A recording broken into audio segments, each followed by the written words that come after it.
নমস্কার বন্ধুরা, সুযোগ করলেন চ্যানেলে আপনাদের সকলকে স্বাগত। আজকে আমি বানিয়ে ফেললাম আলু, তিল আর ঢ্যাঁড়সের একটা রেসিপি, নিরামিষ রেসিপি। খুব টেস্টফুল একটা রেসিপি। তো কিভাবে করলাম দেখে নেওয়া যায়। প্রথমে নিয়ে নিয়েছি টাটকা ঢ্যাঁড়স, একদম গাছের। তো এগুলোকে বেশ ভালো করে ধুয়ে কেটে নেব। যেমন ঢ্যাঁড়সগুলোকে সবগুলো কেটে নিচ্ছি। এবার আমি আলু কেটে নেব। আলুগুলোকে বেশ লম্বা লম্বা করে কেটে নেব।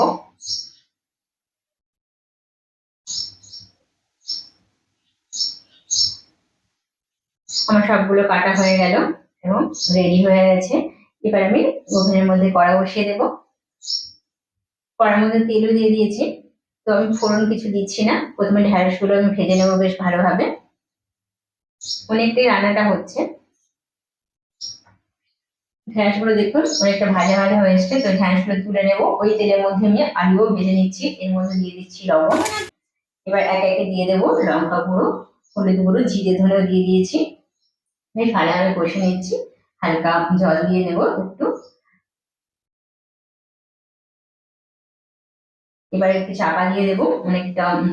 সেদ্ধ হওয়ার অনেকটা সেদ্ধ হয়ে আসবে, তারপরে আমি ঢ্যাঁড়সগুলো তুলে দিলাম।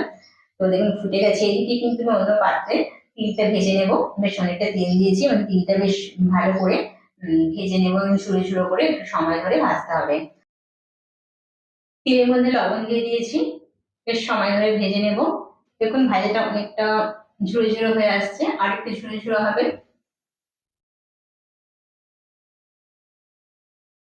তো ভাজাটা প্রায় কমপ্লিট। এবার কিন্তু আমি সবজিটার ওপর তিলটা দিয়ে দেবো এবং এদিকে ঢ্যাঁড়স আর আলু কিন্তু খুব সুন্দর সেদ্ধ হয়ে এসেছে।